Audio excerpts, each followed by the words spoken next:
This story occurred on May 21st, 1924, in Chicago, Illinois. A 13-year-old boy is kidnapped. When found out, his story gripped the nation. His father was a wealthy businessman, and he had no one he could trust, and even fewer people he could turn to. 1, 2, 3. Hello, everyone, and welcome to Forgotten True Crime, the podcast where we investigate true crime cases forgotten through time. We examine each crime independently of other people's opinions.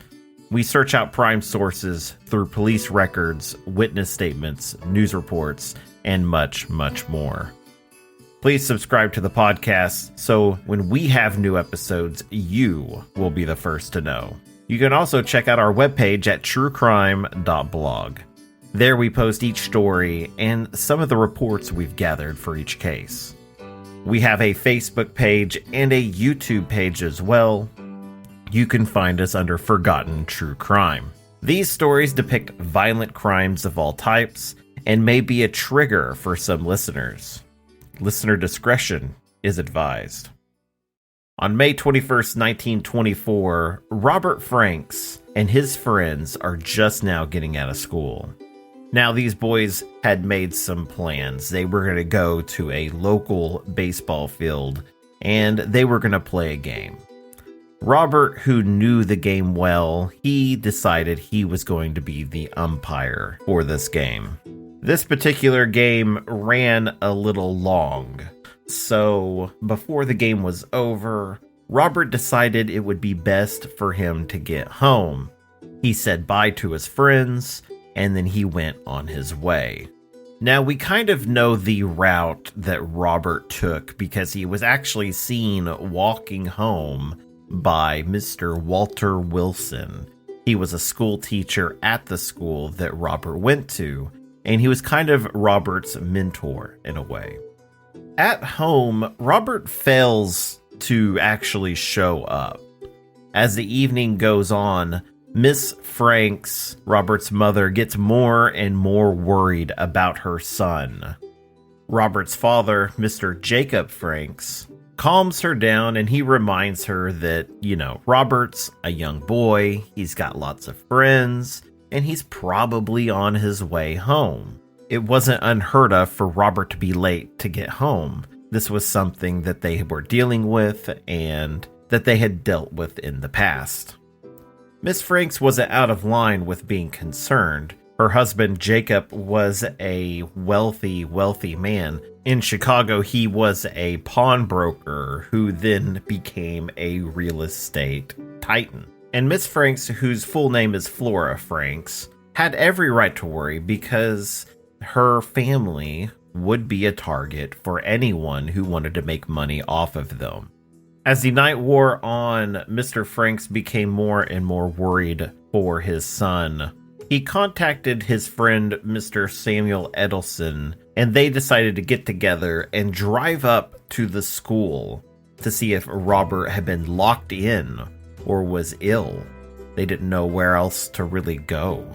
When they arrived at the school, they checked all the doors and the windows, and they couldn't see anyone locked in or left behind. Now, they did not have any keys or any access to the school, but when they were checking the windows, they did find one that was unlocked. So they went into the school through that open window, and they checked every single room just to make sure that Robert was not in the school anywhere. Meanwhile, Miss Franks was at home. She was waiting to see if Robert would return or perhaps get them a phone call or something. It wasn't too long after Jacob and Mr. Edelson went to the school that the phone started ringing. And immediately Miss Franks rushed to the telephone. She believed that this was going to be her son calling her to tell her what was happening. But when she answered, she was given the shock of a lifetime. A man Miss Franks did not know started talking right away. "This is Mr. Johnson," the voice on the other end said. "Of course, you know by this time that your boy has been kidnapped. We have him, and you need not worry. He is safe. But don't try to trace this call or find me. We must have money. We will let you know tomorrow what we want. We are kidnappers, and we mean business. If you refuse us what we want, or try to report us to the police, we will kill the boy. Then, after a pause, before Miss Franks, terror-stricken, could make any reply, the man said, "Goodbye," and abruptly hung up the receiver. After this phone call, Miss Franks fainted. When her husband returned home, he found her on the floor, completely passed out. Mr. Franks rushed to his wife. He feared that she had fallen ill. When she came to, she explained the horrible situation of what was going on. Acting quickly, Samuel Edelson actually came up with a really good idea at this point. They called the phone company and they decided they were going to put a trace on every single phone call that came to their household. At this time, operators had to connect incoming calls directly. They actually spoke to each person and who they wanted to connect to. This made it pretty easy to make a trace in this manner. But they were unlucky in their attempt. The kidnappers did not call back this night. Now, Mr. Edelson was just as worried as the Franks. He was an intelligent man, and he was actually very well connected. He knew the chief of detectives, Mr. Michael Hughes, and Lieutenant William Shoemaker. He convinced the Franks that they needed to go to the detective bureau. Now, again, Miss Franks would stay behind, and Mr. Franks would go in with Mr. Edelson. However, when they arrived at the detective bureau, they were met by Acting Lieutenant Robert Wellington. It was later at night, and the detectives that Mr. Edelson knew were not on duty. Knowing the seriousness of what was going on, Mr. Franks decided he was going to carefully confide with the acting lieutenant. They were very careful not to divulge too much information to the lieutenant because they didn't know him, and they feared that if he acted too severely, it would result in the death of their son. They kind of spoke in what-if terms, so not really making a statement that this did happen, but what if my son was kidnapped? What should I do? What if the kidnappers contacted me and demanded a ransom? What should I do? It was through these means that they conveyed the seriousness of what was going on to the lieutenant. By the end of it, they had all decided that waiting until the next day would be best to see what the kidnappers wanted. Lieutenant Robert Wellington reassured them that he would only tell the chief of detectives, Michael Hughes, what was happening. Interestingly enough, Lieutenant Robert Wellington kept his word on this, and he didn't even make a report on the case. He waited until he was able to speak to his trusted captain that next morning. If he were to have written a report, it would have become public knowledge, and that might put the boy's life in danger. That next morning, it was May 22nd, 1924, Jacob Franks received a special delivery letter. It was the ransom. The demands they had been waiting for. It read, "As you no doubt know by this time, your son has been kidnapped. Allow us to reassure you that he is at present well and safe. You need fear no physical harm for him, provided you live up carefully to the following instructions and such others as you will receive by future communications. Should you, however, disobey any of our instructions, even slightly, his death will be the penalty. 1. For obvious reasons, make absolutely no attempt to communicate with either the police authorities or any private agency. Should you already have communicated with the police, allow them to continue their investigation, but do not mention this letter. 2. Secure before noon today $10,000. This money must be composed of old bills of the following denominations: $2,000 in $20 bills, $8,000 in $50 bills. The money must be old.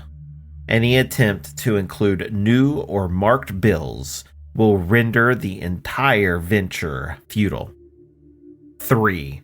Have the money with you prepared as directed above and remain at home after 1 o'clock p.m. See that the telephone is not in use. 4. You will receive future communication instructing you as to your future course. Signed, George Johnson. Now, by this time, Jacob Franks had already made up his mind. He was going to pay the ransom no matter what. He just wanted his son back. And it sounded like it was a very real possibility if he just cooperated with the demands of the kidnappers, he would get his son back by the end of the day. Meanwhile, that same morning, Tony Manicki was walking to work. He walked along the railroad tracks every morning. He worked at the American Maize Product Company that was right next to Wolf Lake, nearby Chicago. As he walked, he noticed something strange in an overflow culvert nearby. It looked to be someone's feet sticking out. Feeling uneasy about the whole situation, Tony looked around and noticed some railway workers going down the tracks in a handcar. Tony waved them down and pointed out what he saw. The men all walked over to the culvert, and what they found was the body of a young boy. Worried that he might still be alive, they removed him from the culvert, but it was just too late. He was already dead. They immediately phoned the police to report what they had found. When the detectives arrived, they interviewed Tony and the other railway workers. They got their stories down. They also had officers search the area. This was a swampy part of the lake and was not visited very much. So anything found in this area would be considered a clue until they just ruled it out. The first thing that they found was actually floating in the water. It was about 100 feet away from the body. It was a sock. It actually matched the one that was on the boy's foot. His other foot was missing a sock. The other thing they found was some horned rim glasses.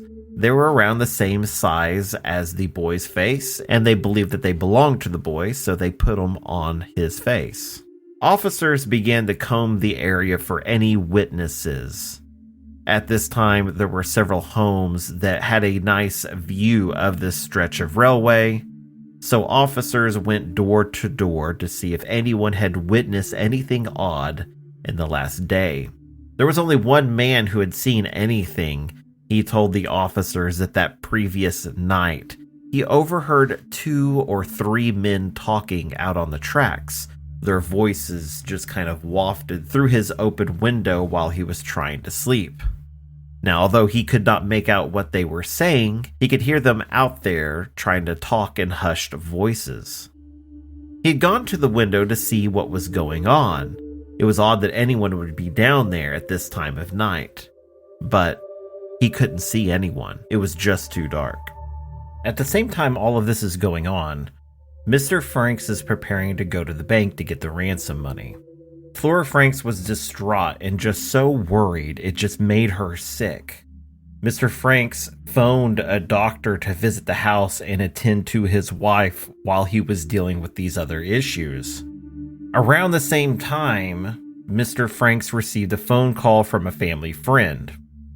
The friend tells Mr. Franks that when he called, he actually overheard the operator gossiping about tracing calls that were being made to the Frank residence.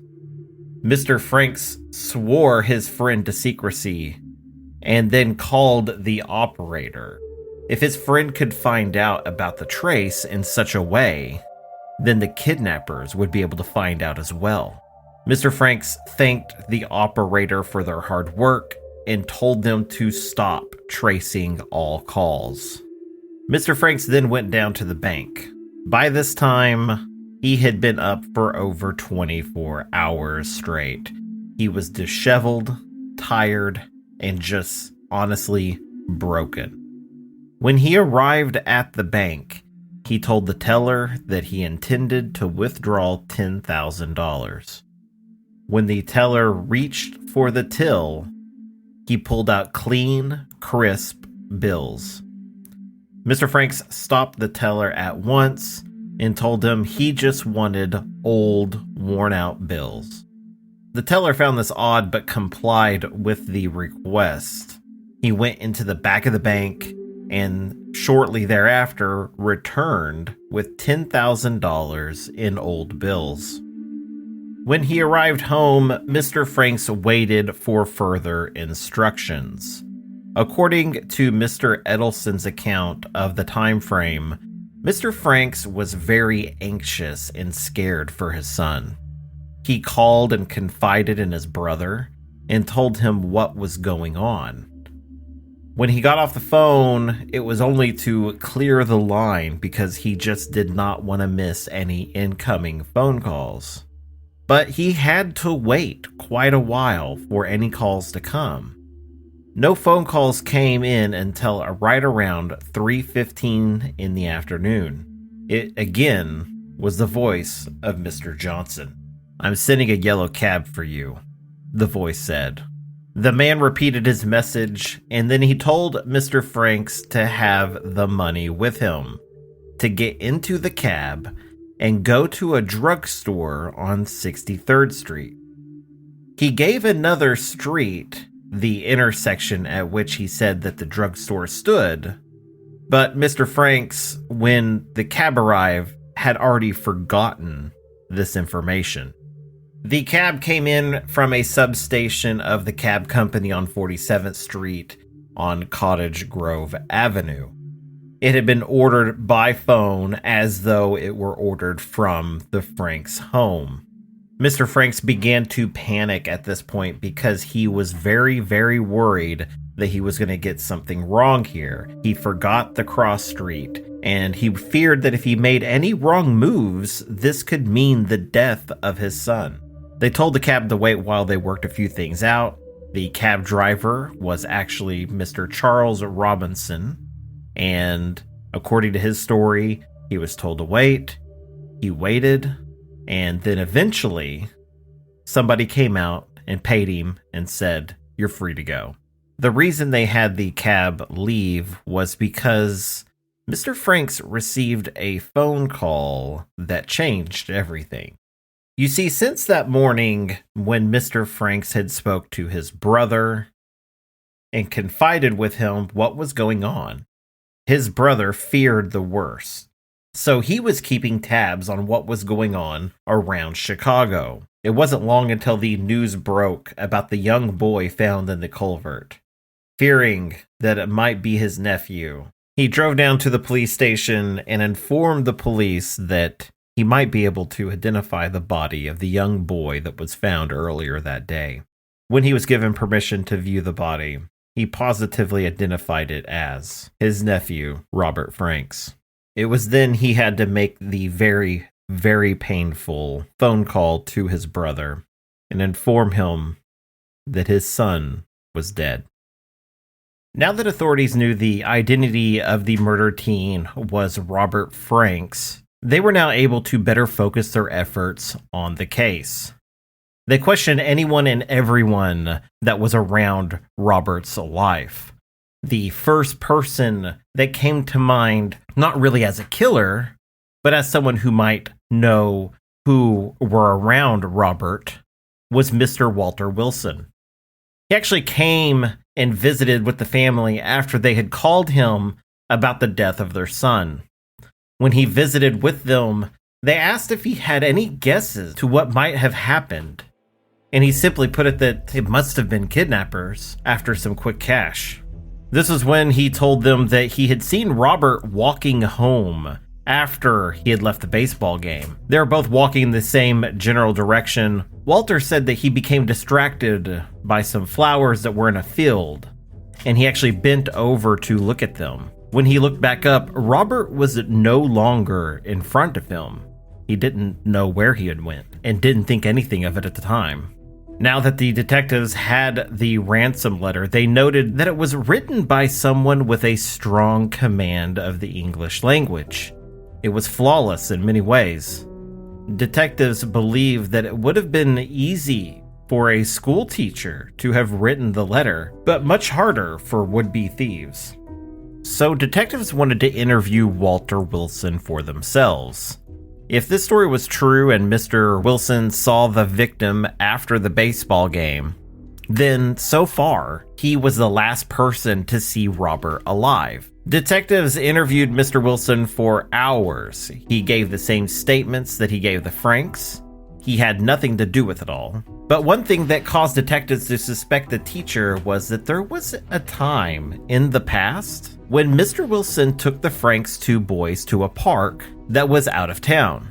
It took longer than expected to get home, and Mr. Wilson dropped the boys off at home at around 1 a.m. Mr. Wilson was scolded by the Franks, but was forgiven because the boys were in good spirits and seemed to benefit from the trip. But detectives began wondering if there was something more behind this whole trip. They also questioned Mr. Wilson's love life. Detectives asked Mr. Wilson if he was seeing anyone or if he was romantically linked to any ladies in town. He had told the detectives that he was not, but this wasn't really by choice, more because he said he just didn't know anyone in Chicago. As evening turned to night, a new clue came to light. The well-written ransom letter was found to be taken almost word for word in the May 3rd, 1924 issue of Detective Story magazine. The article written for the magazine was called The Kidnapping Syndicate and was written by Christopher Booth. This killed the theory that only a well-educated person could have written the letter. The comparison of the two letters will be posted to be seen on my website over at truecrime.blog. I will say they are almost identical letters. It just looks like the kidnappers tailored it for this situation. It was after this came to light that they let Mr. Wilson go. They then started bringing in other teachers and school members for questioning. The captain started developing a theory that there was a chance that this might have all started out as a fight between students. If you remember, Robert was the umpire for a baseball game that was after school, and that was one of the last places he was seen alive. The captain began to wonder if the losing team perhaps jumped Robert after the game in order to get some kind of revenge for them losing. If something happened and it all got out of hand, they might have killed Robert on accident, and the whole kidnapping part was just to push blame elsewhere. Although, it was admitted that this seemed unlikely. There were several pieces of evidence that the detectives were working on at this time. You see, one was the eyeglasses that were found and placed on Robert's face. These glasses were found to not belong to Robert. So detectives wondered if they were in fact the killer's glasses. Perhaps when they were disposing of the body, they fell out of his pocket. Eyeglasses experts from all over the state were called in to examine the glasses. These glasses didn't have any markings on them.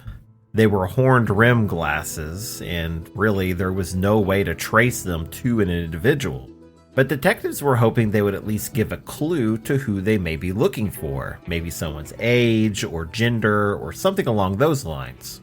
When the experts were able to look at the glasses, they came to the conclusion that they were women's glasses. This actually puzzled the chief even more. You see, there was no indication up until this point that any woman may be involved in this case. So the chief refused to believe what the experts were telling him at this point. However, he did tell his detectives if they were to find any kind of female link, it might change his mind on this evidence. The other piece of evidence that they had was the ransom letter itself. Now, they no longer looked to the words that were typed on the letter as the real clue, because they were copied word for word out of a magazine. But they actually looked at the ink and the font that was used in the letter in order to see what brand of typewriter might have been used to actually write this letter. You see, not every typewriter is the same. Some use different fonts, spacing, different placement for keys, but in this instance, the typewriter expert believed that the typewriter used was a Underwood Portable. They also believed that the person who used the machine did not use it very often. Like a handwriting expert would, a typewriter expert can tell how hard someone hits each key, and in this instance, it seemed that the person who wrote the letter pressed each key at varying degrees of pressure, showing that they did not hold their hands properly on the keyboard and were not really confident in using the machine. But officers are really focused in on the glasses, and they hope that once they found who made them, they would have records they could go through in order to find out who they might belong to. They would look at the measurements of the glasses and the strength of the lenses as a way of making that identification. But all of this would be prolonged processing for the detectives. In the meantime, they sent officers out each day with different orders. They were to question anyone who might be driving a vehicle that was similar to the one spotted in the area where the victim disappeared. They were also on the lookout for all known perverts. These were sex offenders who were on the streets. As each day went by, it seemed more and more unlikely that they would find any real clues to who might have committed this murder. But on May 30th, 1924, there was a possible break in the case. They finally found someone that might be the owner of the eyeglasses that were found near the body. Quickly, detectives tracked down a young man named Nathan Leopold. Nathan was a student at the University of Chicago and went through primary school at the same school that Robert attended. Nathan's father was a box manufacturer, and his father, like Robert's, was a millionaire.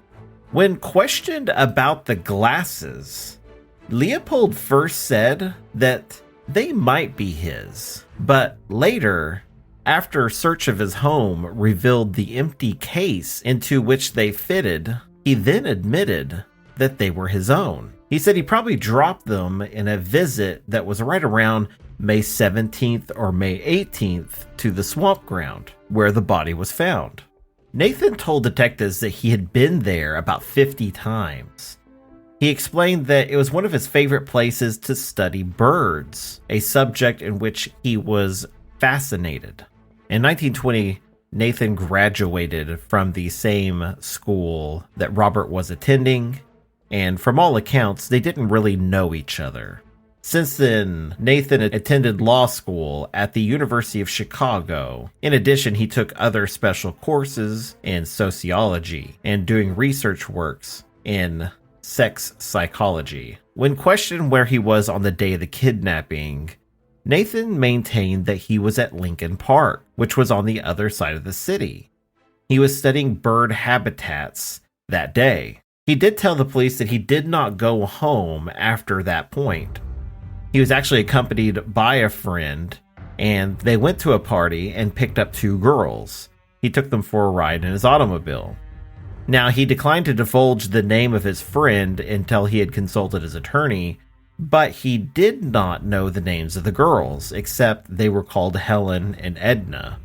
He told the police he didn't drive them home, so he really didn't know where they lived, and so the chief of police appealed to the girls to visit his office to tell them what they may know of Leopold and promise him immunity from publicity. Still finding this all suspicious, detectives started questioning Nathan's friends. One such friend was named Richard Loeb. Now, Richard was the son of Albert Loeb, who was also a millionaire and the vice president of Sears Roebuck and Company. So when they went to question Richard, they actually found a typewriter of the same type that they believe was used to type the ransom letter. Now, just owning a typewriter wasn't enough evidence to charge someone with murder, but things started adding up just a little bit. So detectives started taking the gloves off, and they started confronting these boys with what they knew. The police were relentless and questioned these boys for over 36 hours. Eventually, they started getting confessions. As in most cases, when one person starts confessing, the other starts to as well. This case was no different. Both confessions are almost nearly identical. Once again, you can go to my website, truecrime.blog, and you can see the original documents for yourself. Apparently, they had been planning this murder for months. According to them, it really didn't come down to money. It's not something that they needed. Their parents were wealthy millionaires. But these boys had become bored with life, and they wanted to do something so taboo, like committing the perfect murder. A murder with someone that they had no ties to. Because of this, they believed it to be the perfect crime. Now, if this is something that seems kind of familiar to you, there have been several movies and books that have been written just on this crime alone. They've just changed names and dates and kind of modernized it, but this is actually the source material for all of that. The major difference between the two confessions was who actually killed the boy. Both of these young men were law students, and they knew that whoever committed that killing blow would more than likely be put to death. So they were going to avoid that at all costs. They told the detectives that they identified Robert Franks as their target because of their family's wealth. They went and searched for Robert, and when they found him walking down the street, they pulled up beside him and asked him if he wanted a ride. They convinced him to get in the vehicle, and that's when one of the two men attacked him. They struck Robert over the head with an ice pick. They were attempting to knock him out, but Robert fought back, so they struck him again. And then they took his sock off and they stuffed it in his mouth. It was this sock that strangled the young boy.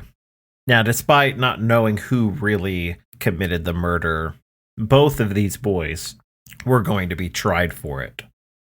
On June 6, 1924, the grand jury of Cook County indicted the two boys on charges of murder and kidnapping for ransom. Both offenses were punishable by death in Illinois. Then on June 11th, they appeared before Judge J.R. Calvary, pleaded not guilty, and they were held without bail for trial that was to begin on August 4th. But before that trial could actually take place, on July 21st, their pleas were changed to guilty, and the court then consented to hear the evidence as to the nature of the crime from the state and testimony, mitigation, and punishment offered by the defense. Now, even though this murder could be punishable by death, it was argued that these two young men were actually just too young to actually be given the death penalty. It was argued in front of the court, and the court actually accepted that. And so the judge was kind of put between a rock and a hard place when trying to decide into how he was going to sentence these boys. So because the judge could not actually sentence them to death, he decided he was going to do the next best thing. He sentenced them both to life in prison for the murder, and then they both received 99 years for the kidnapping. He also stated on the record that he believed that these two should never be paroled. On January 28, 1936, Richard Loeb was attacked by another inmate and was murdered in prison. The inmate that murdered him stated that he was trying to fight off Richard's sexual advances, and he had no other choice. Nathan seemed to have a little bit easier of a time in prison. Although the judge warned that he never be paroled, he finally made it out of prison in 1958. He spent 34 years in prison. While in prison, he wrote a book called Life Plus 99 Years. It was published in 1958, and it was part of his campaign to achieve his parole. In the book, he explicitly said that he was not going to recount his childhood or describe in any details the murder. It was more about his life post the murder. Nathan died on August 29, 1971 at the age of 66 due to a heart attack. I hope you enjoyed this episode. Make sure you subscribe. That way when we have new episodes, you will be the first to know. I'll see you all next time when we find another case of forgotten true crime. See ya.